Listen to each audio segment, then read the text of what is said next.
ಇಲ್ಲೊಂದು ಲಾಂಗ್ ಗೌನ್ನ ನಾನು ಕಟ್ ಮಾಡಿ ಸ್ಟಿಚ್ ಮಾಡಬೇಕು ಅಂತೇಳಿ ರೆಡಿ ಇಟ್ಕೊಂಡಿದ್ದೀನಿ.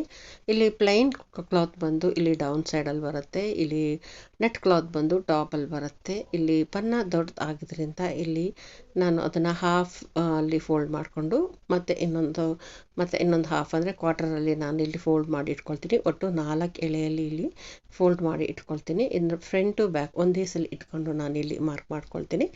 ಇಲ್ಲಿ ನೋಡಿ, ನಾನಿಲ್ಲಿ ವಿಡ್ತ್ ನನಗೆ 36 ಇಂಚು, ಅಂದರೆ ನನಗೆ 40 ಇಂಚಸ್ ಬೇಕಾಗುತ್ತೆ. ಇಲ್ಲಿ ಸೈಡಲ್ಲಿ ನಾನು ಎಕ್ಸ್ಟ್ರಾ ಸ್ವಲ್ಪ ಇಟ್ಕೊಂಡು ನಾನಿಲ್ಲಿ ಮಾರ್ಕ್ ಮಾಡ್ಕೊಳ್ತೇನೆ. ಇಲ್ಲಿ ಲೆಂತ್ ಬಂದು 19 inches, 18 inches length 1 inch extra ಇಟ್ಕೊಂಡು 19 ಇಟ್ಕೊಳ್ತೀನಿ.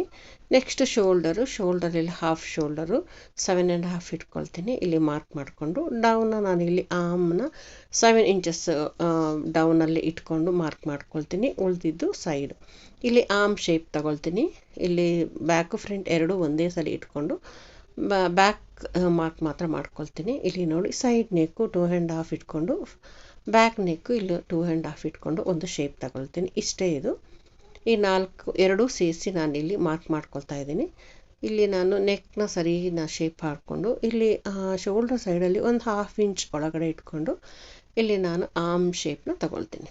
ಇಲ್ಲಿ ನೋಡಿ, ಇಷ್ಟನ್ನು ಮಾರ್ಕ್ ಮಾಡಾದ್ಮೇಲೆ ಇದನ್ನು ಕಟ್ ಮಾಡಿ ತಗೊಳ್ತೀನಿ. ಇಲ್ಲಿ ಕಟ್ ಮಾಡಿ ತಗೊಂಡ್ಮೇಲೆ ಇದು ಬಿಡಿಸಿದ್ರೆ ಇಲ್ಲಿ ಫ್ರಂಟ್ ಬ್ಯಾಕು ಬರುತ್ತೆ. ಇಲ್ಲಿ ನಾನು ಯಾವುದಾದ್ರು ಒಂದು ತಗೊಂಡು ಒಂದು ಭಾಗದಲ್ಲಿ ಇಲ್ಲೇ ಫ್ರಂಟ್ ಶೇಪಲ್ಲಿ ಮಾರ್ಕ್ ಮಾಡ್ಕೊಳ್ತೀನಿ. ಇದು ಸಿಂಪಲ್ ಆಗಿದೆ, ಅಂದರೆ ನಾವು ಲಾಂಗ್ ಬ್ಲೌಸ್ ಹೇಗೆ ನಾವು ಕಟ್ ಮಾಡ್ಕೊಳ್ತೀವಿ ಅದೇ ರೀತಿಯೇ ಬರುತ್ತೆ. ಇಲ್ಲಿ ನೋಡಿ, ಬಿಡಿಸಿಟ್ಕೊಂಡಿದ್ದೀನಿ. ಇಲ್ಲಿ ನಾನು ಫ್ರಂಟ್ನ ನಾನಿಲ್ಲಿ ಮಾರ್ಕ್ ಮಾಡ್ಕೊಳ್ತೀನಿ, ಅಂದರೆ ಫ್ರಂಟ್ ನೆಕ್ಕು ಮತ್ತು ಆರ್ಮ್ ಸೈಡಲ್ಲಿ ಶೇಪು. ಇಲ್ಲಿ ಫ್ರಂಟ್ ನನಗೆ 5 ಇಂಚ್ ನೆಕ್ಕು, ಕ್ಲೋಸ್ ನೆಕ್ ಬರುತ್ತೆ ಇದು ಸ್ವಲ್ಪ. ಇಲ್ಲಿ ನಾನು ಮಾರ್ಕ್ ಮಾಡ್ಕೊಳ್ತೀನಿ. ಸೇಮ್ ಅದೇ ಸೈಡ್ ಮಾರ್ಕಿಗೆ ಫ್ರಂಟ್ ಬಾಗಿಲಲ್ಲಿ ಆರ್ಮಲ್ಲಿ ನಾನು ಸ್ವಲ್ಪ ಶೇಪ್ ತಗೊಳ್ತೀನಿ. ಈ ಶೇಪ್ ತಗೊಂಡು ನಾನಿಲ್ಲಿ ಕಟ್ ಮಾಡಿ ತಗೊಳ್ತೀನಿ. ಕಟ್ ಮಾಡೋದು ತುಂಬಾ ಈಸಿಯಾಗಿ ಬರುತ್ತೆ. ಸ್ವಲ್ಪ ಸ್ಟಿಚಿಂಗ್ ಸ್ವಲ್ಪ ಗೊತ್ತಿರಬೇಕು. ಹಾಗಾಗಿ ನಾವಿಲ್ಲಿ ನೋಡ್ಕೊಂಡು ಸ್ವಲ್ಪ ಕಲಿತ್ರೆ ತುಂಬ ಈಸಿ ಆಗುತ್ತೆ. ಇಲ್ಲಿ ನೋಡಿ, ಸಿಂಪಲ್ಲಾಗಿ ಈಗ ಟಾಪ್ ಕಟ್ ಮಾಡಿದ್ದಾಯಿತು.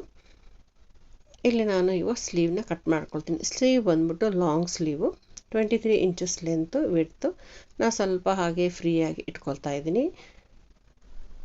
ಇಲ್ಲಿ ನೋಡಿ, ಲೆಂತ್ 23 ಇಂಚಸ್ಸು. ಇದು ಫುಲ್ ಟೈಟ್ ಸ್ಲೀವ್ ಬರುತ್ತೆ.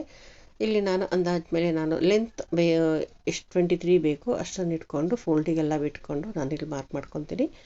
ಸೈಡ್ ಒಂದು 3.5 ಇಂಚು ಶೇಪಿಗೆ ಇಲ್ಲಿ ನಾನು ಶೇಪ್ ಆಗಿ ಮಾರ್ಕ್ ಮಾಡಿಕೊಂಡು ಕಟ್ ಮಾಡಿ ತಗೊಳ್ತೀನಿ. ಡೌನಲ್ಲಿ ಒಂದು ಅಂದಾಜ್ ಮೇಲೆ ಒಂದು 7 ಇಟ್ಕೊಳ್ತೀನಿ. ಇದು ಟೈಟ್ ಬರಬೇಕು, ಫುಲ್ ಟೈಟು ಡೌನಲ್ಲಿ. ಇಲ್ಲಿ ಇದ್ರ ಸೈಡಲ್ಲಿ ಎಂಡಲ್ಲಿ ನಾನಿಲ್ಲಿ ಶೇಪ್ ಮಾಡಿದ್ಮೇಲೆ ಮಾರ್ಕ್ ಮಾಡಾದ್ಮೇಲೆ ಇಲ್ಲಿ ಕಟ್ ಮಾಡಿ ತಗೊಳ್ತೀನಿ. ಇಲ್ಲಿ ಸ್ಲೀವ್ ಆಯಿತು. ಈ ಸ್ಲೀವು ಲಾಂಗ್ ಸ್ಲೀವು. ಇಲ್ಲಿ ನೋಡಿ, ನಾನಿಲ್ಲಿ ಕೆಳಗಡೆ ಪೀಸ್ ಅಂತಂದರೆ ಈ ವೇಸ್ಟಿಂದ ಫುಲ್ ಡೌನಲ್ಲಿ ಇಲ್ಲಿ ಅಂಬ್ರೆಲಾ ಕಟ್ಟಿಂಗ್ ಕಟ್ ಮಾಡ್ಕೊಳ್ತೀನಿ. ಅದು ನಾನು ಈಸಿಯಾಗಿ ನಿಮಗೆ ಬೇರೆ ನಾನು ತೋರಿಸ್ತೀನಿ. ಇಲ್ಲಿ ಉಳಿದಿದ್ದ ಪೀಸಲ್ಲಿ ನಾನಿವಾಗ ಬಾಡಿ ಶೇಪ್ನ ಕಟ್ ಮಾಡ್ಕೊಳ್ತಿದ್ದೀನಿ. ಅಂದರೆ ಇದು ನಾನು ನೆಟ್ ಕ್ಲಾತ್ ಕಟ್ ಮಾಡಿದ್ದೀನಲ್ಲ, ಇದು ಒಳಗಡೆಯಿಂದ ಬರುತ್ತೆ. ಒಳಗಡೆಯಿಂದ ಅಂದರೆ ಸ್ವಲ್ಪ ಮೇಲ್ಗಡೆ ನೆಟ್ ಕಾಣೋ ಥರ ಇಲ್ಲಿ ಬರುತ್ತೆ. ಇಲ್ಲಿ ನಾನು ನೋಡಿ, ಈಗ ಮೇಲ್ಗಡೆ ನಾನು ನೆಟ್ ಬರೋ ಜಾಗದಲ್ಲಿ ಹಾಗೆ ನಾನು ಮಾರ್ಕ್ ಮಾಡ್ಕೊಳ್ತೀನಿ. ಯಾಕಂದರೆ ಇದು ನೆಟ್ ಪೀಸ್ ಬರುತ್ತೆ. ಇಲ್ಲಿ ನಾನು ಅದನ್ನೇ ಇಟ್ಕೊಂಡು ನಾನಿಲ್ಲಿ ಮಾರ್ಕ್ ಮಾಡ್ಕೊಳ್ತೀನಿ.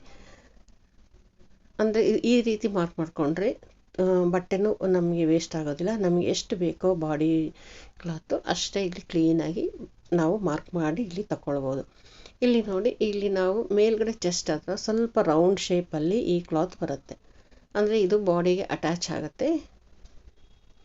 ಮೇಲ್ಗಡೆ ಮಾತ್ರ ಯೋಕ್ ಸೈಡಲ್ಲಿ ಫುಲ್ ಬ್ಲ್ಯಾಕ್ ನೆಟ್ ಕಾಣುತ್ತೆ. ಇಲ್ಲಿ ಮೇಲ್ಗಡೆ ರೆಡ್ ಕ್ಲಾತ್ ಬರೋದಿಲ್ಲ, ಯೋಕ್ ಶೇಪಲ್ಲಿ ಬರುತ್ತೆ. ಇಲ್ಲಿ ನೋಡಿ, ನಾನು ಇಲ್ಲಿ ಫ್ರಂಟ್ನ ಕಟ್ ಮಾಡ್ಕೊಳ್ತೀನಿ ಸ್ವಲ್ಪ ಶೇಪಲ್ಲಿ.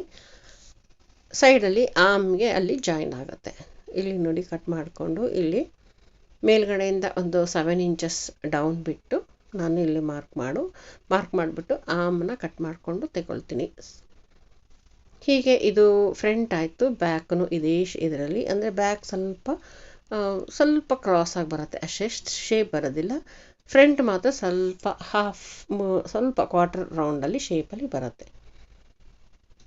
ಈ ವಿಡ್ತು ಸೇಮ್ ನಾವು ಬ್ಲ್ಯಾಕ್ ಹೇಗೆ ಕಟ್ ಮಾಡಿದ್ವೋ ಅದೇ ವಿಡ್ತು, ಚೆಸ್ಟ್ ವಿಡ್ತು ಎಲ್ಲ. ಇದು ಬ್ಯಾಕ್ ಸೈಡ್ನ ಕಟ್ ಮಾಡ್ಕೊಳ್ತೀನಿ, ಅದನ್ನೇ ಇಟ್ಟು ನಾನು ಇಲ್ಲಿ ಕಟ್ ಮಾಡ್ಕೊಳ್ತೀನಿ. ಬ್ಯಾಕ್ ಸೈಡಲ್ಲಿ ಸ್ವಲ್ಪ ಶೇಪ್ನ ಸ್ವಲ್ಪ ಸ್ಟ್ರೇಟ್ ಬರುತ್ತೆ ಅಷ್ಟೇ. ಸ್ಟ್ರೇಟ್ ಅಂದರೆ ಕ್ರಾಸ್ ಆಗಿ ಬರುತ್ತೆ. ಇಷ್ಟೇ ಇಲ್ಲಿ ಬಾಡಿ ಪೀಸ್ನ ಕಟ್ ಮಾಡ್ಕೊಳ್ಳೋದು.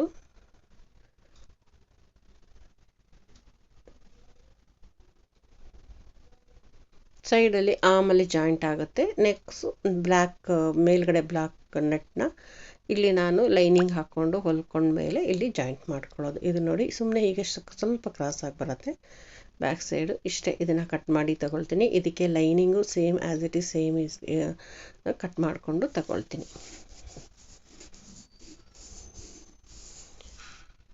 ಇಲ್ಲಿ ನೋಡಿ ಮಾರ್ಕ್ ಮಾಡಿ ತಗೊಳ್ತೀನಿ ನಾನು.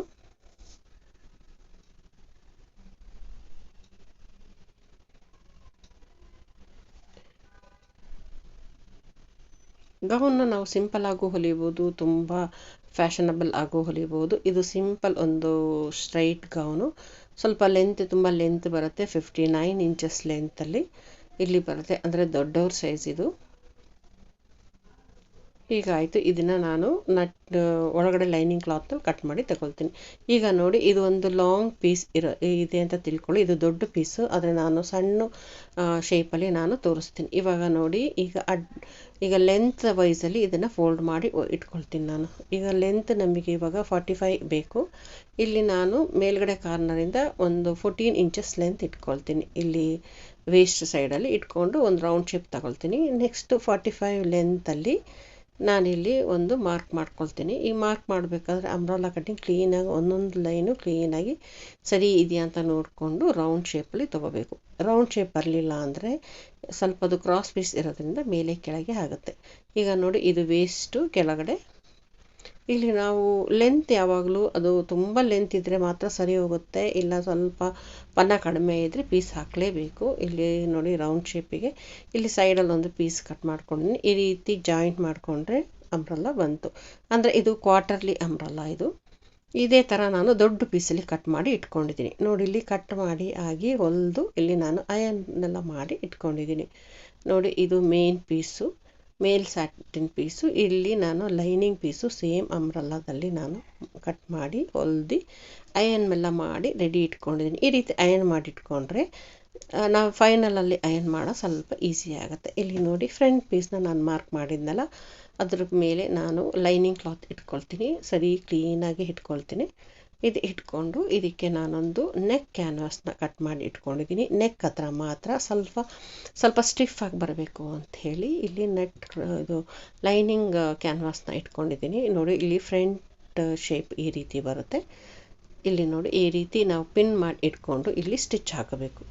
ಇದೇ ಶೇಪಲ್ಲಿ ಸ್ಟಿಚ್ ಹಾಕ್ಕೊಂಡು ಇಲ್ಲಿ ಸ್ಟಿಚ್ ಆದಮೇಲೆ ಇಲ್ಲಿ ನೋಡಿ, ಇಲ್ಲಿ ನಾವು ಕಟ್ ಮಾಡ್ಕೊಳ್ಬೇಕು. ಅಂದರೆ ಅಲ್ಲಿ ಕಟ್ ಮಾಡಿದ್ರೆ ನಮಗೆ ತಿರುಗಿಸೋಕ್ಕೆ ಸರಿ ನೀಟಾಗಿ ಬರುತ್ತೆ, ಇಲ್ಲ ಅಂದರೆ ಬರೋದಿಲ್ಲ. ಇಲ್ಲಿ ನೋಡಿ, ಎಲ್ಲ ಫುಲ್ಲು ಒಂದು ಸ್ವಲ್ಪ ಒಂದೊಂದು ಇಂಚ್ ಬಿಟ್ಟು ಇಲ್ಲಿ ಕಟ್ ಮಾಡಿ ಹಿಂದ್ಗಡೆ ತಿರುಗಿಸ್ಕೊಳ್ಬೇಕು.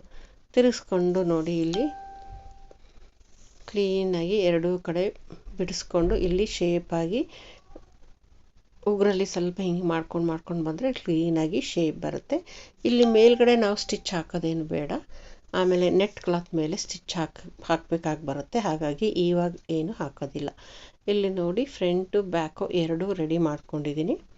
ಇದು ಬ್ಯಾಕ್ ಸೈಡ್ ಈ ರೀತಿ ಶೇಪ್ ಬರುತ್ತೆ, ಲೈಟಾಗಿ ಬರುತ್ತೆ ಬ್ಯಾಕ್ ಸೈಡು. ಇಲ್ಲಿ ನಾನು ಜಿಪ್ ಬಂದು ಸೈಡಲ್ಲಿ ಹಾಕ್ಕೊಳ್ತೀನಿ. ಹಾಗಾಗಿ ಇಲ್ಲಿ ನಾನು ಬ್ಯಾಕಲ್ಲಿ ನಾನು ಓಪನ್ ಇಟ್ಕೊಂಡಿಲ್ಲ, ಎರಡೂ ಸ್ವಲ್ಪ ಕ್ಲೋಸ್ ಆಗಿದೆ. ಸೈಡ್ ಜಿಪ್ ಬರೋದ್ರಿಂದ ನಾನು ಓಪನ್ ಮಾಡಿಲ್ಲ. ಇಲ್ಲಿ ನೋಡಿ, ಫ್ರಂಟ್ ಪೀಸು ಕೆಳಗಡೆ ಬಾಡಿ ಪೀಸ್ನ ಇಟ್ಕೊಂಡು ಇಲ್ಲಿ ಜಾಯಿಂಟ್ ಮಾಡ್ಕೊಳ್ತೀನಿ. ಆ ಶೇಪ್ ಮೇಲೇ ನಾನು ಸ್ಟಿಚ್ ಮಾಡ್ಕೊಳ್ತೀನಿ. ಈಗ ನೋಡಿರಿ, ವಿತೌಟ್ ಲೈನಿಂಗ್ ಇಲ್ದಲೇ ಮೇಲ್ಗಡೆ ನೆಟ್ ಬೇರೆ ಬ್ಲ್ಯಾಕ್ ನೆಟ್ ಬರುತ್ತೆ. ಈ ರೀತಿ ಯೋಕ್ ಶೇಪಲ್ಲಿ ಇಲ್ಲಿ ಪ್ಯಾಟರ್ನ್ ಬರುತ್ತೆ. ಇದು ಬ್ಯಾಕ್ ಸೈಡಲ್ಲಿ ಸ್ವಲ್ಪ ಓಪನ್ ಮಾಡಿ ಅದನ್ನು ಒಂದು ಪೀಸ್ ಹಾಕಿ ಮಡಚಿ ಹೊಲಿದ್ದೀನಿ. ಇಲ್ಲಿ ನೆಕ್ಕು, ಇದು ಫ್ರಂಟು ನೋಡಿ, ಈ ರೀತಿ ಶೇಪಲ್ಲಿ ಬರುತ್ತೆ. ಈಗ ನಾನು ಶೋಲ್ಡ್ರ್ ಜಾಯಿಂಟ್ ಮಾಡಿಕೊಂಡು ಸೈಡ್ ಸ್ಲೀವ್ ಜಾಯಿಂಟ್ ಮಾಡ್ಕೊಳ್ತೀನಿ. ಇಲ್ಲಿ ನೋಡಿ, ಆಯಿತು. ಸೈಡ್ ಸ್ಲೀವ್ ಜಾಯಿಂಟ್ ಆದಮೇಲೆ ಇಲ್ಲಿ ಓವರ್ಲಾಪ್ ಎಲ್ಲ ಮಾಡಿಕೊಂಡು ಫಿನಿಶ್ ಆಯಿತು. ಇದು ಆದಮೇಲೆ ಇವಾಗ ನಾನು ಸೈಡ್ ಜಾಯಿನ್ ಮಾಡ್ಕೊಳ್ತೀನಿ. ಸೈಡ್ ನೋಡಿ ನಮಗೆ ಎಷ್ಟು ಬೇಕೋ ಅಷ್ಟು ಟೈಟಲ್ಲಿ ನಾನು ಫೋಲ್ಡ್ ಮಾಡಿ ಕ್ಲೀನಾಗಿ ಓಪನ್ ಆಗಿ ಇಟ್ಕೊಂಡಿದ್ದೀನಿ. ಸೈಡಲ್ಲಿ ಬಟನ್ ಹಾಕಬೇಕು, ಆವಾಗಲೇ ನೆಕ್ ಕ್ಲೀನಾಗಿ ನೆಕ್ ಸ್ಲೀವ್ ಕ್ಲೀನಾಗಿ ಟೈಟಾಗಿ ಬರೋದು. ಇಲ್ಲಿ ಒಂದು ಸೈಡ್ ನಾನು ಸ್ಟಿಚ್ ಮಾಡ್ಕೊಂಡಿದ್ದೀನಿ, ಒಂದು ಸೈಡ್ ಸ್ಟಿಚ್ ಮಾಡ್ಕೊಂಡಿದ್ದೀನಿ, ಇನ್ನೊಂದು ಸೈಡು ಇಲ್ಲಿ ಸ್ವಲ್ಪ ಬಾಡಿ ಹತ್ರ ಸ್ವಲ್ಪ ಓಪನ್ ಮಾಡಿ ಇಟ್ಕೊಂಡಿದ್ದೀನಿ. ಅಂದರೆ ಅಲ್ಲಿ ನಾನು ಜಿಪ್ ಹಾಕ್ಕೊಳ್ಳೋಕ್ಕೆ. ಇಲ್ಲಿ ನೋಡಿ ಇದು ಬಾಡಿ ಪೀಸು, ಇದು ರೆಡಿ ಮಾಡಿ ಇಟ್ಕೊಂಡಿದ್ದೀನಿ, ಓವರ್ಲ್ಯಾಪ್ ಎಲ್ಲ ಮಾಡಿ ಇಟ್ಕೊಂಡಿದ್ದೀನಿ. ಇಲ್ಲೊಂಚೂರು ಓಪನ್ ಇಟ್ಕೊಂಡಿದ್ದೀನಿ. ಈ ಓಪನ್ನು ಮತ್ತು ಈ ಸೈಡ್ ಓಪನ್ನು ಜಿಪ್ಗೋಸ್ಕರ. ಇಲ್ಲಿ ನಾನು ಇವಾಗ ಜಾಯಿಂಟ್ ಮಾಡ್ಕೊಳ್ತೀನಿ ಬಾಡಿ ಪೀಸು ಕೆಳಗಡೆ ಇರೋ ಪೀಸ್, ಕೆಳಗಡೆ ಅಂದರೆ ನಾವು ವೇಸ್ಟ್ ಸೈಡಿಂದ ಡೌನ್ ಬರುತ್ತಲ್ಲ ಆ ಪೀಸು. ಇಲ್ಲಿ ನೋಡಿ ಓಪನ್ನು, ಈ ಕಡೆನೂ ಓಪನ್ನು, ಇದು ಎರಡು ಇಲ್ಲಿ ನಮಗೆ ಜಿಪ್ ಹಾಕ್ಕೊಳ್ಳೋಕ್ಕೆ ನಾನು ಜಾಗ ಬಿಟ್ಟಿದ್ದೀನಿ. ಇಲ್ಲಿ ನೋಡಿ ಎರಡು ಜಾಯಿಂಟ್ ಮಾಡ್ಕೊಳ್ತೀನಿ. ಬಾಡಿ ಪೀಸು ಈ ಕೆಳಗಿಂದು ನೆರಿಗೆ ಪೀಸು ಹಾಕ್ಕೊಂಡು ಇಲ್ಲಿ ಜಾಯಿಂಟ್ ಮಾಡಾಯಿತು. ಇಲ್ಲಿ ನಾನು ಇವಾಗ ಜಿಪ್ ಹಾಕ್ಕೊಳ್ತೀನಿ. ಈ ಜಿಪ್ನ ನಾವಿಲ್ಲಿ ಕ್ಲೀನಾಗಿ ಹಾಕ್ಕೊಳ್ಬೇಕು. ಇಲ್ಲಿ ನೋಡಿ ತೋರಿಸ್ತೀನಿ ನಾನು. ಇಲ್ಲಿ ಆರ್ಮ್ ಸೈಡಲ್ಲಿ ಸ್ವಲ್ಪ ಸ್ಟಿಚ್ ಮಾಡ್ಕೊಳ್ಬೇಕು. ಉಳಿದಿದ್ದ ಪೀಸು ಓಪನ್ ಆಗಿರುತ್ತಲ್ಲ, ಇಲ್ಲಿ ನಾನು ಇಲ್ಲಿ ಜಿಪ್ಪು ಸೀದಾದಲ್ಲಿ ಇಟ್ಕೊಂಡು ಆದರೆ ಸ್ಟಿಚ್ ಮಾಡೋದು ನೋಡಿ. ಇಲ್ಲಿ ಇದು ಸೀದಾದಲ್ಲಿ ಇಟ್ಕೊಂಡು ಆದರೆ ಹೊಲಿಬೇಕಾದ್ರೆ ತಿರುಗಿಸ್ಕೊಂಡು ಹೊಲ್ಕೋಬೇಕು ನೋಡಿ. ಈಗ ತೋರಿಸ್ತೀನಿ. ಈಗ ಇಟ್ಕೊಂಡು ಈಗ ಇದನ್ನು ಈ ರೀತಿ ಉಲ್ಟಾ ತಿರುಗಿಸಿ ನಾವಿಲ್ಲಿ ಸ್ಟಿಚ್ ಮಾಡ್ಕೋಬೇಕು. ಇಲ್ಲಿ ಸ್ಟಿಚ್ ಮಾಡ್ಬೇಕಾದ್ರೆ ನಮಗೆ ಶೇಪಲ್ಲಿ ನಾವು ಸ್ಟಿಚ್ ಮಾಡ್ಕೋಬೇಕು. ಅಂದರೆ ನಮಗೆ ಇಲ್ಲಿ ನೋಡಿ ವೇಸ್ಟಲ್ಲಿ ಸ್ವಲ್ಪ ಟೈಟ್ ಬರಬೇಕಲ್ಲ, ಹಾಗಾಗಿ ಆ ಶೇಪಲ್ಲಿ ಸ್ಟಿಚ್ ಮಾಡ್ಕೊಂಡಿದ್ದೀನಿ. ಈಗ ಆಯಿತು. ಇಲ್ಲಿ ನೋಡಿ ಜಿಪ್ ಹಾಕೋ ಥರನೇ ಕಾಣಲ್ಲ, ಹಾಕಿರೋ ಥರನೇ ಕಾಣಲ್ಲ, ಅಷ್ಟು ಕ್ಲೀನಾಗಿ ಕ್ಲೋಸ್ ಆಗಿಬಿಡತ್ತೆ ನೋಡಿ. ಇಲ್ಲಿ ಮೇಲಿಂದ ಈಗ ನಾನು ಎಳೆದು ತೋರಿಸ್ತೀನಿ ನೋಡಿ. ಈಗ ಓಪನ್ ಆಯಿತು. ಓಪನ್ ಇದ್ರೇ ಸ್ವಲ್ಪ ಡ್ರೆಸ್ ಹಾಕೋಕ್ಕೆ ಈಸಿ ಆಗೋದು. ಇಲ್ಲಿ ನೋಡಿ ಇವಾಗ ನೋಡಿ ಈಗ ನಾನು ಹಾಕ್ತೀನಿ, ಫುಲ್ಲು ಕ್ಲೋಸ್ ಆಯ್ತು. ಇವಾಗ ಸೈಡ್ ಓಪನ್, ಜಿಪ್ ಹಾಕೋದು ಈ ರೀತಿ. ಈಗ ನೆಕ್ ನಾನೊಂದು ಪೈಪಿಂಗ್ ಕೊಟ್ಟಿದ್ದೀನಿ, ನೆಕ್ ಫಿನಿಶ್ ಆಯಿತು. ಈಗ ಫುಲ್ ಫಿನಿಶ್ ಆಯಿತು. ಇಲ್ಲಿ ನಾನು ಸೊಂಟಕ್ಕೆ ಒಂದು ಬೆಲ್ಟ್ ಹೊಲ್ದಿದ್ದೀನಿ. ಇದು ದೊಡ್ಡವ್ರು ಆದ್ದರಿಂದ ಸಿಂಪಲ್ಲಾಗಿ ಬೆಲ್ಟ್ ಮಾಡ್ಕೊಂಡಿದ್ದೀನಿ. ಜಸ್ಟ್ ಒಳಗಡೆ ಒಂದು ಕ್ಯಾನ್ವಾಸ್ ಹಾಕಿ ಸ್ಟಿಫಾಗಿ ಬೆಲ್ಟ್, ಇಷ್ಟೇ. ಇದನ್ನು ಲಾಸ್ಟ್ ಫೈನಲ್ ಅಯನ್ ಮಾಡಿಕೊಂಡ್ರೆ ಮುಗೀತು. ಇದು ಲಾಂಗ್ ಗೌನು. ಹೇಗಿದೆ ಅಂತ ಕಮೆಂಟ್ ಮಾಡಿ ಹೇಳಿ. Thanks for watching. ನಿಮಗೇನಾದರೂ ಪ್ರಶ್ನೆ ಕೇಳೋದಾದರೆ ಇಲ್ಲಿ ನನಗೆ ಕಮೆಂಟ್ ಮಾಡಿ ಹೇಳಿ. ಸಬ್ಸ್ಕ್ರೈಬ್ ಮಾಡೋದನ್ನು ಮರಿಬೇಡಿ.